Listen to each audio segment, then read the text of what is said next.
آج قرآن کریم میں ہے حور عین، جنت میں حوریں ہوں گی موٹی موٹی آنکھوں والی۔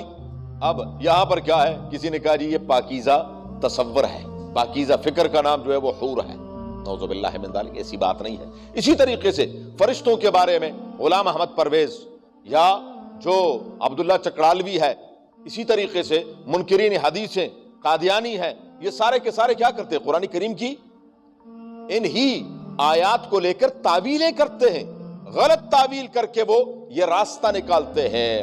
تو غلط تعویل، اس لیے مولانا عبید اللہ سندھی رحمۃ اللہ علیہ فرماتے ہیں کہ ہمیں اللہ تبارک و تعالیٰ نے ایسے اساتذہ نصیب فرمائے کہ ہم نے ان سے سیکھا، جب سیکھا تو انہوں نے ہماری رہنمائی فرمائی، ہماری رہنمائی فرماتے رہے، اور ہم راستے سے بھٹکے نہیں۔